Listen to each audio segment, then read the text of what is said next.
تو یہ ایک کمپلسری ہو گیا تھا. اب اس کے علاوہ ہمارے پاس چوائس نہیں تھا کہ ہم ایک پروہیبٹیو کاسٹ، جو جنگ کے دنوں میں آپ سے بھی میری بات ہوئی تھی کہ ہم وہ کاسٹ امپوز کریں، جو ہم نے ہندوستان پر بھی کی تھی، جس کی وجہ سے 10 تاریخ کو جنگ بند ہوئی تھی.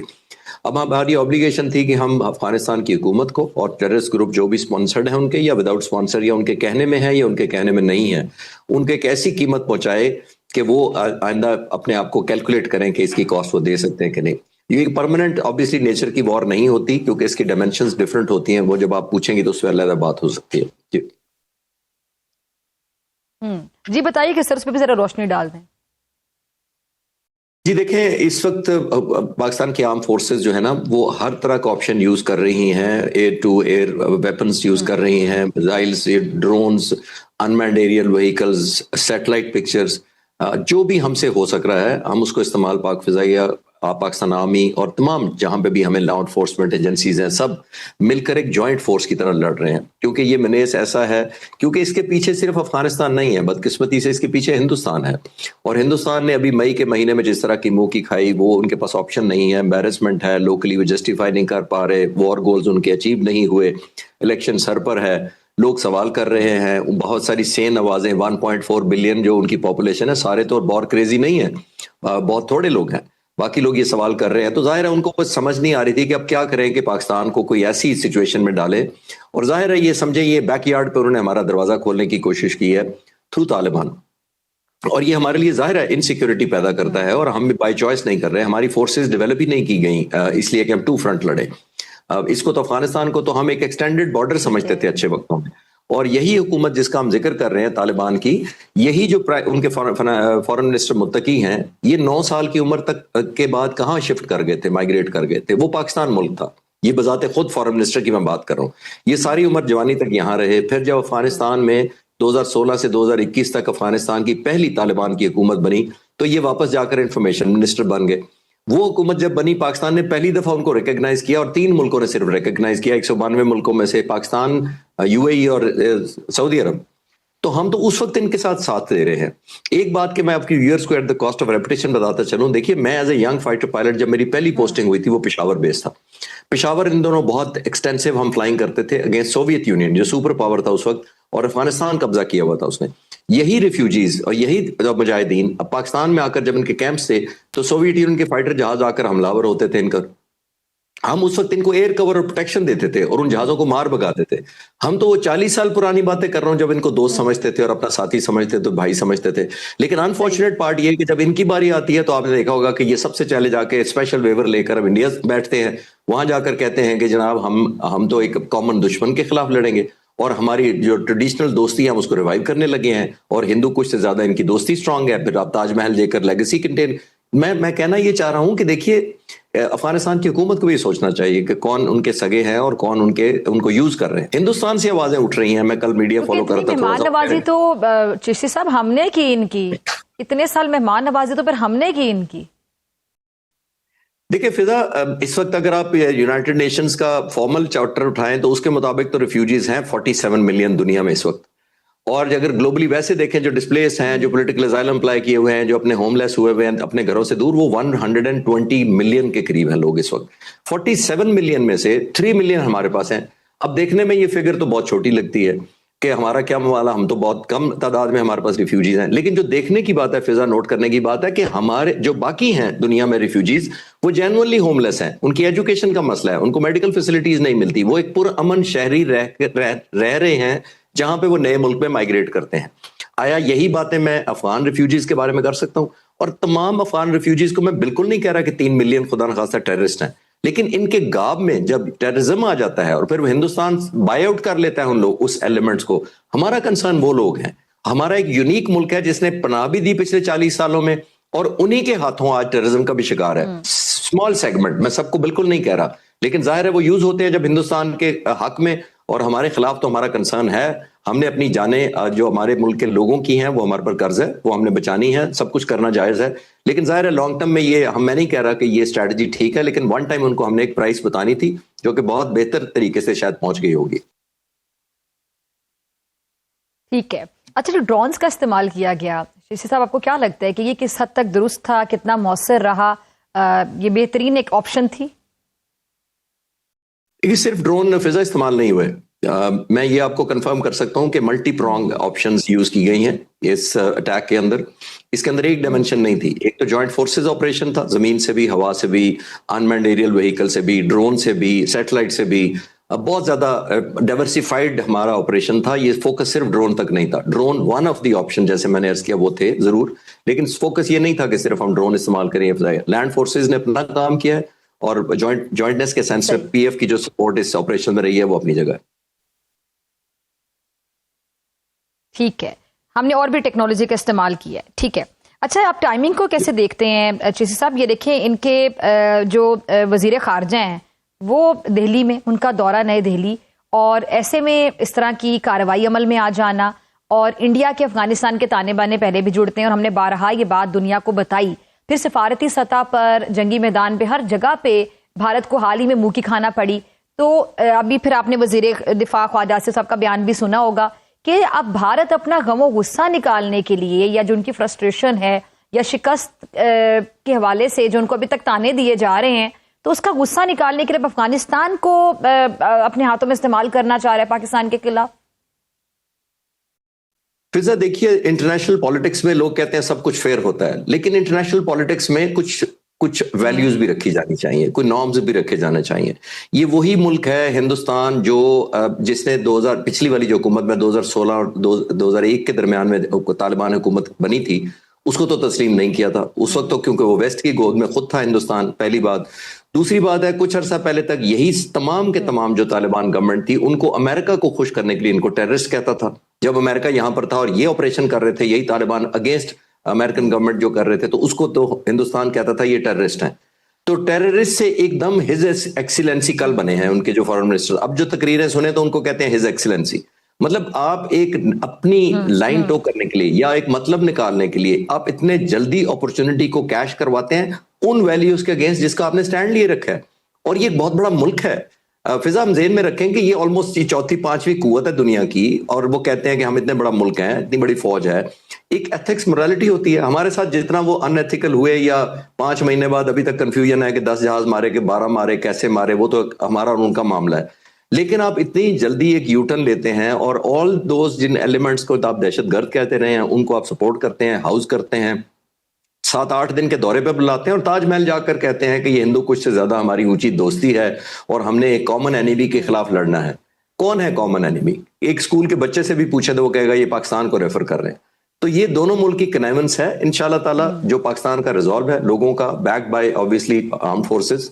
تو یہ ہم نے پرائس دی ہے, سیٹ کی ہے, لیکن لانگ ٹرم میں میرا خیال ہے کہ اس کو ہمیں دوبارہ پیس ٹائم کی طرف لے جانا چاہیے, کیونکہ ہندوستان بہت سیلیبریٹ کر رہا ہے اس کو کہ دیکھیں جو ہم نہیں کر سکے وہ طالبان کر رہے ہیں. چلیں جی, ٹھیک ہے جی, بہت شکریہ خالد جس قیمتی وقت کے لیے. ناظرین آپ سے ملاقات ہوگی بریک کے بعد, اور بریک کے بعد میرے ساتھ موجود ہوں گے ہمایوں محمد صاحب. ویلکم بیک ناظرین. خیبر پختونخوا کے نئے وزیر اعلیٰ کے انتخاب نے نہ صرف پارلیمانی سیاست میں ہلچل مچا دی ہے بلکہ آئینی اور قانونی سوالات کی گونج بھی بلند ہوتی جا رہی ہے.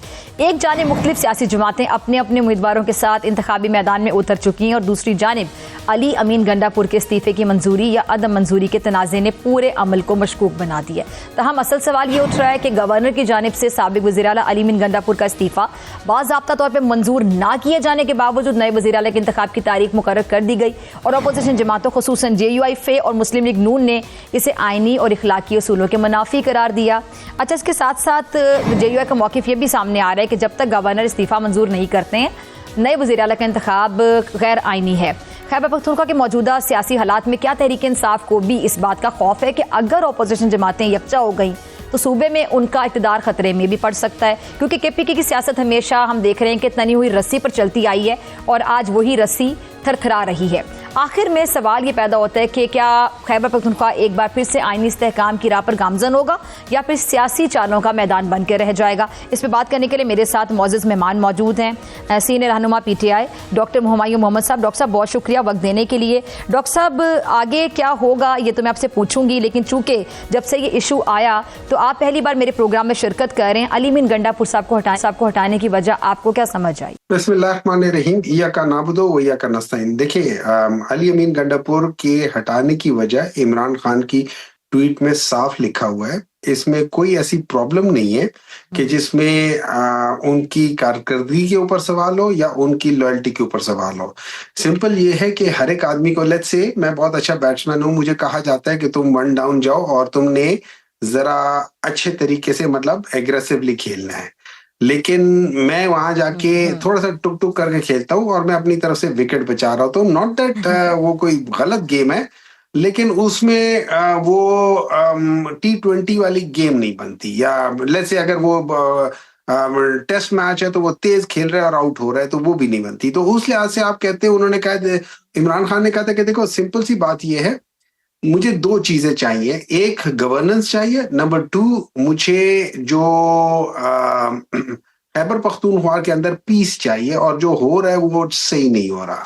تو ان کا طریقہ کار جو پیس کے لیے تھا وہ شاید اچھی اتنا گورننس aggressive نہیں نظر آ رہی تھی ان کو علی من گنڈا پور صاحب کی موجودگی میں. دیکھیں دوسری گورننس بات میں ہمایوں صاحب کا یہ ٹائمنگ ہے، اتفاق ہے کہ علیمہ خان صاحبہ پہ ان کی تنقید اور ادھر سے ان کو ہٹا دیا جانا، اس کا ایسے کوئی تعلق نہیں ہے. It's just a coincidence. جی یعنی اتفاق، حسین اتفاق کہہ لیں، آپ اسے حسین کہیں یا جیسے مرضی اتفاق کہیں، بٹ اس کو کوئنسیڈنس کہا جاتا ہے. یہ اتفاق ہے، اس کا اس سے کوئی تعلق نہیں ہے. یہ دیکھیں، اگر جو آپ کو بھی جو لوگ میڈیا میں ہیں یا جو خبر رکھتے ہیں، یہ بات کوئی پچھلے 2-3 مہینوں سے چل رہی ہے، یہ میرے خیال میں پرابلی سم ویئر اراؤنڈ مئی سے چل رہی ہے کہ یہ چیز تھی، لیکن just he was given chance کہ یار تم ابھی یہ دوبارہ پروو کر لو. انفارچونیٹلی وہ جس طریقے سے وہ کر رہے تھے، وہ اس جو خیبر پختونخوا ہے اس میں امن اس طریقے سے آ نہیں رہا تھا. تو انہوں نے کہا کہ پھر ٹھیک ہے یہ کر لیتے. اور اس کے لیے ایک بہت ضروری بات تھی کہ جب آپ دیکھیں، جب جو مرج ڈسٹرکٹس ہیں اس میں سے انہوں نے لے کر آئے ایک ایسا بندہ جو کہ شروع سے ہی ورکر ہے، تو اس کو لے کر آ گئے. اور چونکہ مرج ڈسٹرکٹ سے تو میرے خیال میں اس کا ایک امپیکٹ پڑے گا. یہ بھی اپنی جگہ پہ سچ ہے کہ علی امین کو اس لیے بھی کیا تھا کہ کچھ مسئلہ جو ہے جو صدرن ڈسٹرکٹ ہے، جیسے ڈی آئی خان اور بنو اور کرک وہ ہے، اور علی امین وہاں سے ہے، تو شاید اس جگہ پہ ہو جائے. لیکن somehow maybe he just could not manage it, whatever it is, no questions of his loyalty or integrity. لیکن بس ایک بندے سے کام نہیں ہوا تو نہیں ہوا، تو ٹھیک ہے، okay fine, let's move forward and do something else. آپ ادھر کھڑے ہو سر کے وہ ایک جو بندے سہیل کو، آفریدی صاحب ہیں ان کے نام پہ بھی، سہیل آفریدی صاحب کا جو نام سامنے آیا وہی نام کیوں؟ نو، اس کے نام میں پرابلم کیا ہے؟ مجھے ایک بات بتائیں، ایک ورکر مطلب ہے ان سے بھی سینئر لوگ وہاں پہ موجود تھے، یہ بحث ہو رہی ہے کہ اور بھی لوگ جی جی ہاں آئی ایم شور اور بھی ہوں گے. مجھے ایک بات بتائیں، ایک ورکر ہے، وہ بہت زیادہ مالدار نہیں ہے، ایک عام سا بندہ ہے، 5 یا 7 مرلے کے گھر میں رہتا ہے.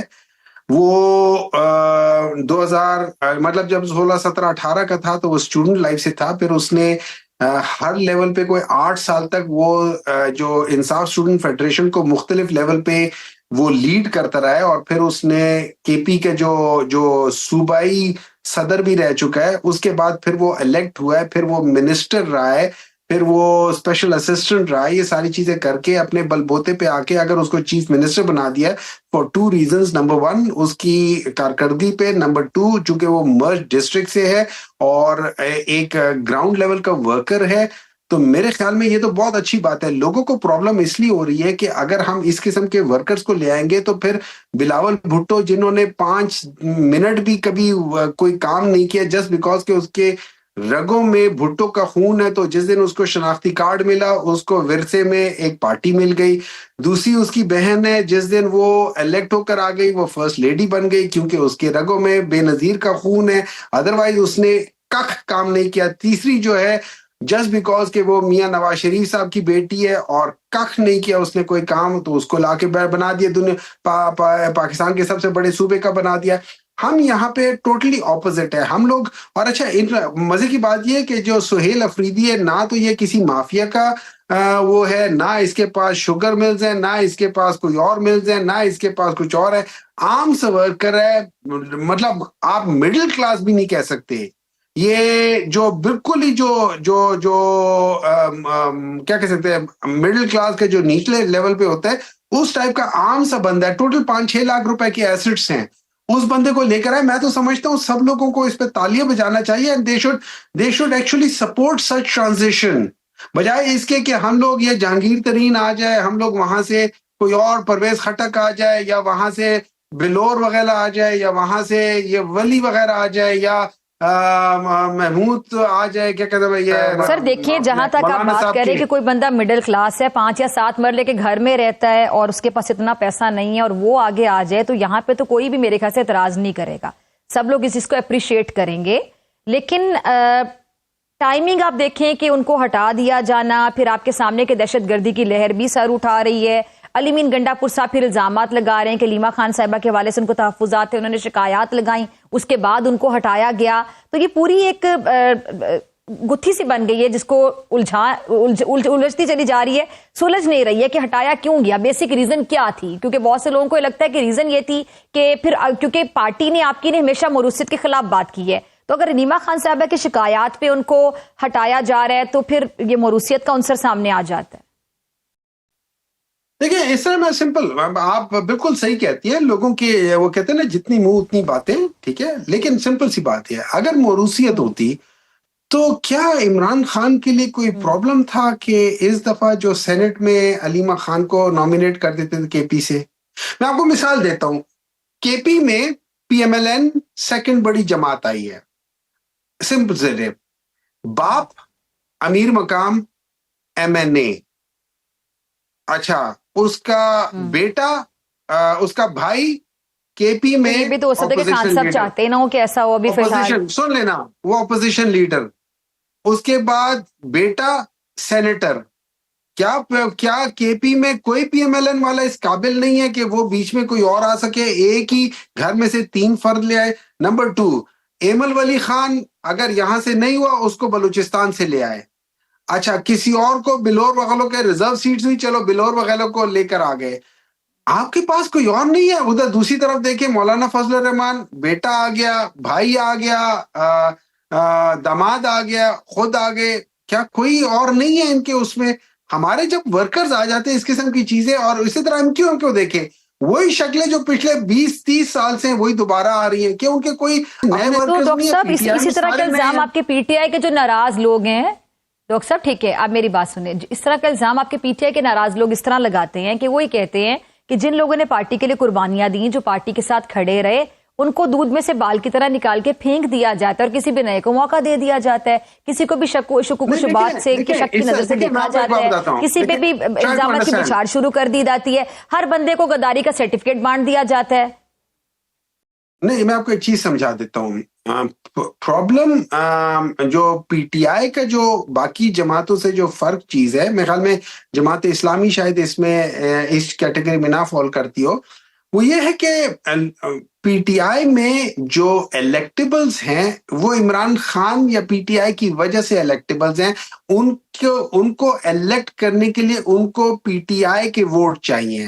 باقی جماعتوں میں الیکٹیبلز ووٹ لے کر آتے اس جماعت میں، سو دے کنٹریبیوٹ ٹورڈز دیٹ. یہاں پہ میں اگر آتا ہوں مجھے کوئی نہیں جانتا، لیکن جب میرے ساتھ پی ٹی آئی کا ٹھپا لگ جاتا ہے مجھے ساری دنیا جانتی ہے اور مجھے ووٹ دیتی ہے. اور یہ ہم نے ابھی 8 فروری کو 2024 میں یہی دیکھا تھا کہ کوئی نشان نہیں، کچھ نہیں ہے، پھر بھی لوگوں نے ڈھونڈ کے دے دیا. تو یہ ایک بہت بڑا میجر ڈفرنس ہے. نمبر 2، دیکھیں اس طرح ہوتا ہے کہ اگر میں اوپر کے لیول پہ کام کر رہا ہوں تو یہ نہیں ہے کہ میں آئسولیشن میں کام کر رہا ہوں. چلو سینیٹرز کی حد تک آپ دیکھ سکتے ہیں کہ کوئی ٹیکنوکریٹ ہے یا کوئی کسی چیز میں تو وہ کر لیتے ہیں، لیکن ورکر کے لیول پہ جو یہ دوسری کانسٹیٹیوشنل پالیٹکس ہوتی ہے اس میں ایک بندہ ٹاپ پہ ہوتا ہے تو اس کے ساتھ کتنے ورکرز اس کے ساتھ شروع سے چل رہے ہوتے ہیں. تو اگر ایک کو موقع دے دیا تو نیکسٹ ٹائم نیکسٹ کو موقع ملنا چاہیے. Why should the same person be coming again and again and again? بہت سارے لوگ ہیں جو پرانے ہیں، بالکل ہیں، ان کو سر آنکھوں پہ، پر ایٹ دا سیم ٹائم اس کا یہ مطلب تو نہیں ہے کہ ہم نئے والوں کو. کل شیر افضل مروت صاحب میرے ساتھ پروگرام میں موجود تھے. شیر افضل مروت صاحب کل میرے ساتھ پروگرام میں موجود تھے. بڑی کھری اپنے منفرد سے انداز میں بات کر جاتے ہیں، آپ شاید اگری کریں ڈس اگری کریں، آپ کا رائٹ ہے. وہی کہہ رہے تھے کہ مجھے 3 بار پارٹی سے نکالا. خان صاحب مجھے کہہ دیتے کہ تم استعفیٰ دے دو، یہ نہیں کہتے. جس طرح علی مین گنڈا پور صاحب سے ان کی ملاقات ہوئی اور ملاقات کے بعد اس طرح کا فیصلہ سامنے آ گیا کہ ان کو باقاعدہ برطرف کیا گیا. انہوں نے کہا استعفیٰ نہیں، یہ برطرفی ہے. تو خان صاحب مطلب اپنے جو لوگ ان کے ساتھ چلتے ہیں ان کی عزت کا بھی لحاظ نہیں کرتے. اس طرح کی گلے شکوے مروت صاحب بھی کل سکرین پہ آن ایئر یہ باتیں کر کے گئے ہیں کہ وہ اچانک سے کوئی ان کے کان بھرتا ہے اور وہ اچانک سے اس طرح کا فیصلہ لے لیتے ہیں. آرام سے کہہ دیا جائے کہ آپ ریزائن کر دیں, طریقے سے بھی تو کام ہو سکتا ہے کہ جو لوگ ان کے ساتھ کھڑے رہے. اب مروت صاحب مجھے بتائیں ان کی پوزیشن آپ کو کیسی لگتی ہے؟ وہ یہ کہتے ہیں کہ میں بڑا لائل تھا, میں بڑی وفاداری سے پارٹی کے ساتھ کھڑا رہا, لیکن میرے پہ بھی الزامات کی بچھاڑ, مجھے بھی غداری کے سرٹیفکیٹ بانٹے گئے, سوشل میڈیا پہ ان کی بھی ٹرولنگ ہوتی رہی, ان کو بھی 3 بار پارٹی سے نکال دیا گیا, ان کو آج تک نہیں پتا کہ ان کا قصور کیا ہے. دیکھیے اس طرح ہماری پارٹی میں ایک بہت بڑا فیکٹر جو ہے نا, وہ جو ہمیں ووٹ دیتے ان کی سے بھی سنی جاتی ہے کہ کیسے. اب میں یہی مروت صاحب کو لے لیتے. مروت صاحب کو اس الیکشن سے پہلے 2024 کے الیکشن سے پہلے کتنے لوگ جانتے تھے؟ کوئی نہیں جانتا تھا. ٹھیک ہے, میں ایگری کرتا ہوں انہوں نے الیکشن سے پہلے جو نومبر دسمبر کا جو ٹائم پیریڈ تھا, انہوں نے بہت زیادہ پی ٹی آئی کے لیے باہر نکلے اور ان کو وہ تو یہ کہتے ہیں کہ وہ اتنے زیادہ پاپولر ہو گئے تھے کہ اس بات سے ارد گرد کے لوگ ان سے بہت زیادہ حسد کا شکار ہو گئے تھے. دیکھیں نا, اگر وہ پاپولر ہو گئے تھے تو پھر آج بھی وہ اتنے ہی پاپولر ہونا چاہیے. نمبر 2, آپ نے پوچھا کہ بعض دفعہ آپ کو کہہ دینا چاہیے, عمران خان کو کہہ دینا چاہیے کہ جی آپ ریزائن کر دو تو وہ آسانی ہے. دیکھیں بعض دفعہ بہت ساری چیزیں جو کیا کہہ سکتے ہیں اسے, جو گڈ مینرز ہوتے ہیں وہ آپ کو کہا نہیں جاتا. آپ کو خود سمجھ جانا چاہیے کہ اب میری جگہ نہیں ہے اور آپ خود سے ہو جاؤ. اب آپ کو پتہ ہے کہ جب آپ کو پی ٹی آئی سے نکال دیا گیا ہے, آپ پی ٹی آئی کی سیٹ پر بیٹھے ہوئے ہو, بھائی چھوڑ دو, کیوں چپکے ہوئے ہو؟ وہ بھی تو دیکھیں, میں یہ بھی تو کہہ سکتا ہوں نا کہ وہ کیوں چپکے ہوئے ہیں ابھی. اگر وہ کہتے ہیں کہ وہ کہہ کیوں نہیں دیتے, تو ہر ایک جگہ پہ ایک مورالیٹی, ایک ایتھکس آ جاتی ہے. یعنی آپ یہ کہہ رہے ہیں کہ شیر افضل مروت صاحب کو اپنی سیٹ چھوڑ دینی چاہیے. میں آنیسٹلی اگر میں ان کی جگہ ہوتا میں چھوڑ دیتا. میں کہتا کہ دیکھیں میرے لیے کیا چیز امپورٹنٹ ہے, جس بندے کی امانت ہے, اگر اس بندے کی پارٹی نے مجھے نکال دیا ہے, why am I staying there? For what? For what? مطلب وہ کہتے ہیں نا, حق تو یہ ہے کہ حق ادا نہ ہوا. ٹھیک ہے جی. چلیں ڈاکٹر صاحب بہت شکریہ آپ کے قیمتی وقت کے لیے, اور نہ مجھے دیجیے اجازت, آپ سے ملاقات ہوگی انشاءاللہ اگلے پروگرام میں, سیم ٹائم سیم چینل. اگر زندگی نے وفا کی, دعاؤں میں یاد رکھے گا, اپنے پیاروں کا بہت خیال رکھے گا. اللہ نگہبان.